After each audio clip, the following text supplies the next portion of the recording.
আজকে সুব্রতর শেলফটা পরিষ্কার করতে করতে একটা পুরনো অ্যালবাম চোখে পড়লো। সে অনেক পুরনো, অ্যালবামটা চেহারা আর দেখানো যাবে না। কাজ ছেড়ে অ্যালবাম দেখতে বসে গেলাম।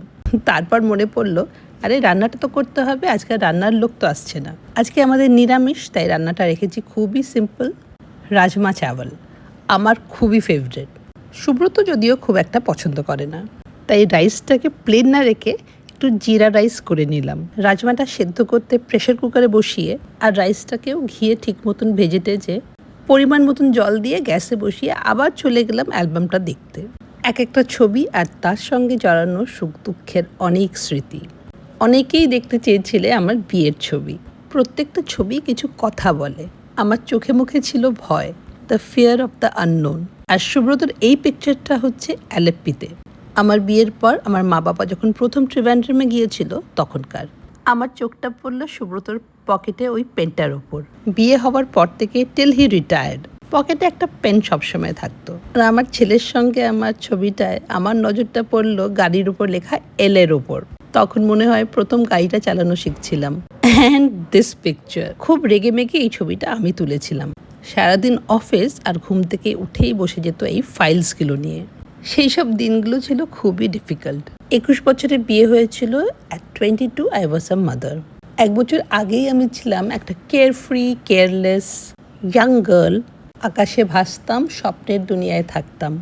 আর 1 বছরের মধ্যে এভরিথিং ওয়াজ সো ডিফারেন্ট। সব থেকে কষ্টের যেটা ছিল, আশেপাশে কেউ ছিল না।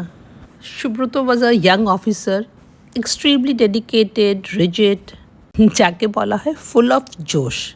আর আইএস অফিসার সম্পর্কে আমাদের যেসব রোম্যান্টিক আইডিয়া ছিল, বড় বড় বাংলোস, প্রচুর লোকজন, সেসবের গুড়ে বালি।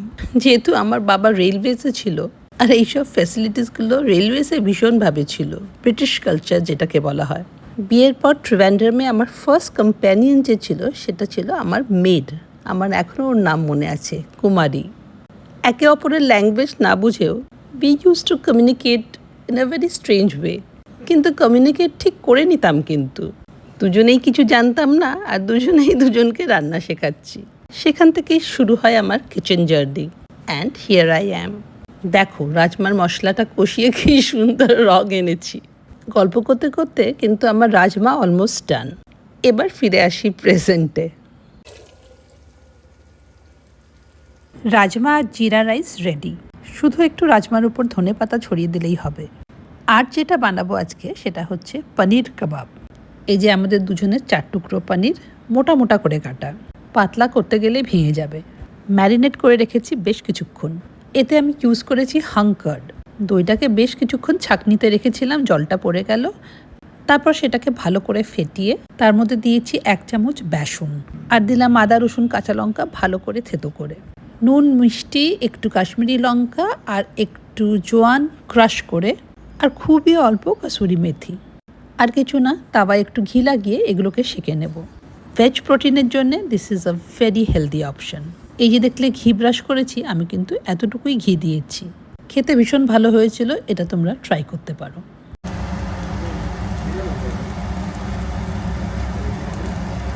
না না, দরকার নেই। This is next day evening, আর আমি এখন রেডি হয়ে বেরোচ্ছি। হ্যাঁ, আজকে আমি যাচ্ছি যোগাতে, আর কয়েকটা জিনিস নিয়ে যাচ্ছি ওখানকার অ্যানিমাল হোমের জন্য কিছু বেড়ালদের জন্য ট্রিটস।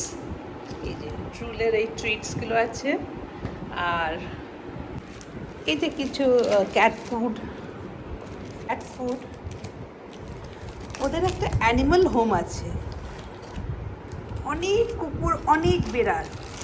তো একদিন আমি ওখানে যাব, আমি সুব্রতকে বলেছি একদিন চলো যাই। তো এইগুলো নিয়ে যাচ্ছি, আজকে ওখানে দিয়ে দেবো, ওরা নিয়ে যাবে। আরেকটা জিনিস আমি ওখানে দিয়ে দিতে চাই, গোয়িং টু ডোনেট দিস। মামা চলে এসছে, দেখো নেমে এসছে। তোমার জিনিস তোমার কাজে লাগছে না, দিয়ে দিই, তুমি তো লাগাও না। না, এটা আমরা মায়ার জন্য বানিয়েছিলাম, যখন মায়া জাস্ট প্রথম এসেছিল। তুমি চিন্তা করো, যে বানিয়েছে এটা মায়ার সাইজ হতে পারে কখনো? এটা যে কোনো ডগির সাইজ। কোনো প্যারালাইজড ডগি হলে ওদের কাজ লেগে যাবে। তো I am going to donate this.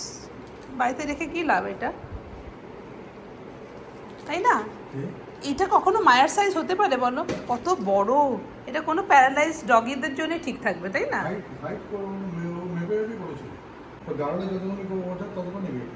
আচ্ছা, ওকে আজ পর্যন্ত আমরা ওঠাতে পারিনি, তো I am going to donate this. একটা বড় প্যাকেট নিয়ে নেব নাকি আমার ঝোলাতেই নিয়ে নিই? যোগা থেকে আজকাল ফিরেই একটু ফ্রেশ হয়ে চেঞ্জ করে আমি সোজা চলে আসি ওপরে। আজকাল ওয়েদারটা এত সুন্দর, মায়াকে নিয়ে তাড়াতাড়ি করে উপরে চলে আসি। সুব্রতকে দেখলাম টিভিতে বসে কিছু একটা দেখছে। আমি তো বলে এসেছি ওপরে চলে এসো, এত সুন্দর ওয়েদার। দাদা আসছে মিঠু? দাদা কি বললো? নিচেই চা খাবে? মনে হচ্ছে খেলা টেলা চলছে হয়তো। হ্যাঁ, আমি তো খাই। আচ্ছা, আজকে সুব্রত রুটি বানাতে মানা করে দিয়েছে। সুব্রত বললো আজকে আমি একটা স্যান্ডউইচ খাবো। স্যান্ডউইচ বলতে আজকে একটা ভেজ স্যান্ডউইচই বানাবো, কারণ একটা আলুর চোখা বানানো আছে, সেটা দিয়ে একটু চিজ দিয়ে। আমার তো ভীষণ ভালো লাগে, আমার তো ভেজিটেরিয়ান স্যান্ডউইচ খেতে ভীষণ ভালো লাগে, স্পেশালি এই আলুর পুর দেওয়া স্যান্ডউইচগুলো দারুণ লাগে আমার। ইনফ্যাক্ট আগে যখন গ্লোবে বা মেট্রোতে যখন মুভি দেখতে যেতাম না, তখন একটা প্যাটি পাওয়া যেত। তো সেই প্যাটিতে থাকতো আলু, মটরশুঁটি। ওইটা খেতেই ইনফ্যাক্ট মুভি দেখতে যেতে ভালো লাগতো আমাদের। কি ভালো লাগতো, তার মধ্যে শুধু আলু থাকতো, but it use to be so tasty. সুব্রতকেও আমি জিজ্ঞেস করলাম, কি তোমার মনে পড়ে সেই প্যাটিগুলো, আলুর প্যাটিগুলো কি ভালো লাগতো? সুব্রত একটা প্র্যাকটিক্যাল জবাব দিল, তখন বেশি অপশনও ছিল না, যা পাওয়া যেত সেটাই ভালো লাগতো। সত্যি তো, সেই চিপসগুলো মনে আছে? প্যাকেটে যে চিপসগুলো বিক্রি করতো, কোন তেল দিয়ে ভাজতো কে জানে, সেই আলুর চিপসের টেস্ট কিন্তু অতুলনীয়। জাস্ট কোনো কথা হবে না।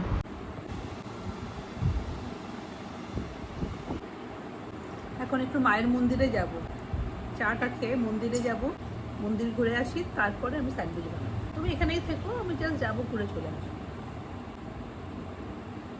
মায়াকে উপরে নিয়ে এসেছি, মায়া এত এনজয় করছে, কিচ্ছু করছে না, এদিকে যাচ্ছে না ওদিকে, চুপ করে একটা যেন মনে হচ্ছে কবিতা লিখছে, কিছু একটা ভাবছে। শি ইজ রিয়েলি এনজয়িং, হ্যাঁ না? খুব ভালো লাগছে। ইভিনিং মানে ও দুপুরবেলা একটা লম্বা ঘুম দেয়, তারপরে ঘুম থেকে উঠলেই আমি উপরে নিয়ে চলে এসেছি। আমি না, এখন উপরে এখানে এনজয় করি। আমি আজকে কোথাও নামছি না, এখানে থাকছি মায়ের সঙ্গে, এখানেই আমরা ডিনার করে নেবো।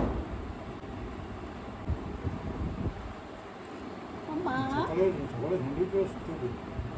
হ্যাঁ বানাবো, ওরকমই বানাবো, বেটার হবে। এখন স্যান্ডউইচটা আরও বেটার হবে। সকালেও আমি স্যান্ডউইচ বানিয়েছিলাম, সুব্রত তখনই বলেছে আজকে কিন্তু বিকেলেও স্যান্ডউইচ খাবো, রুটি খাবো না, তাই জন্য মিঠু এসেছিলো, রুটি বানাতে দেয়নি।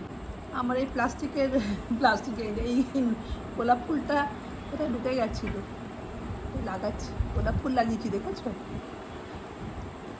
অগ্নিমিত্রা পলকে দেখে ইন্সপায়ার হয়েছি। আজকাল অগ্নিমিত্রা পল যখনই দেখছি, যে কোনো মিটিংয়েও দেখেছি একটা গোলাপ ফুল, এটা অবশ্য রিয়েল গোলাপ, আমি একটা নকল গোলাপ লাগিয়ে নিলাম। She is a fashion designer, একটা ফুল লাগালে কিন্তু খুব ভালো লাগে।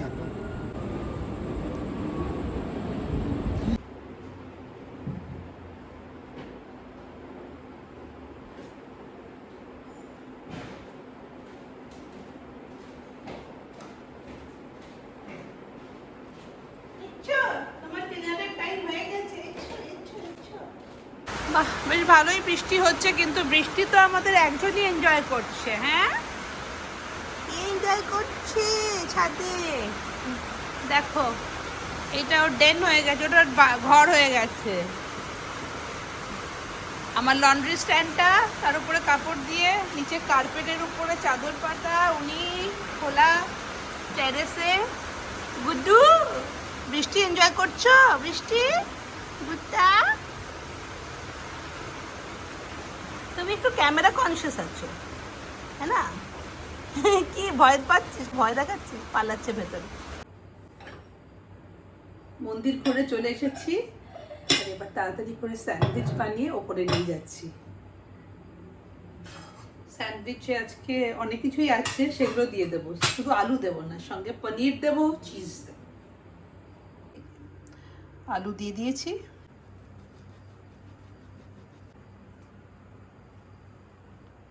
লাভ অনিয়ন। কিন্তু ভেতরে বাইরে কোথাও কোনো বাটার লাগাইনি, জাস্ট এটাকে ঘি দিয়ে করব। মানে একটু ঘি ব্রাশ করে এর উপরে স্যান্ডউইচটা বসিয়ে দেবো।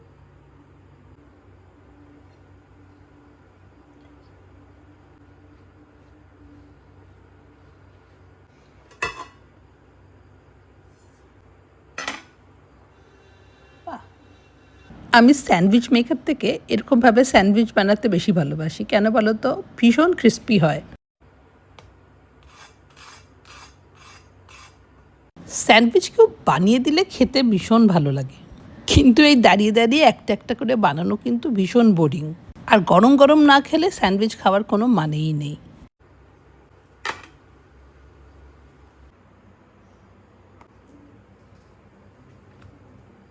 আমারটা হচ্ছে, সুব্রতকে দিয়ে আসি।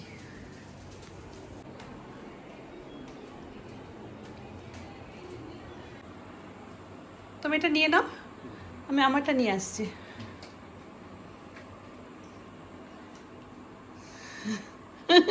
আসছি, আমারটা নিয়ে আসছি। ভালো আছে? এই সুব্রতকে পাঠাচ্ছি আমি কফি বানিয়ে নিয়ে আসতে। স্যান্ডউইচ খেয়েছি, এত সুন্দর হাওয়া, এখন একটা ব্ল্যাক কফি হাফ কাপ করে খাবো। হ্যাঁ, কফিটা কিন্তু সুব্রতই বানায়। কফি এসে গেছে। আমার বাড়িতে অনেক হেল্পিং হ্যান্ডস আছে, তাও বেশিরভাগ কাজ আমি নিজেই করি। এটা আমার সংসার, আমার ভালো লাগার জায়গা। ভালো লাগতে বা ভালো থাকতে অনেক কিছু লাগে না, কিন্তু I never forget to end my day with a thank you. আজকের ব্লগটা এখানেই শেষ করলাম। তোমাদের সঙ্গে দেখা হবে আবার একটা নতুন ব্লগে। Till then, bye by.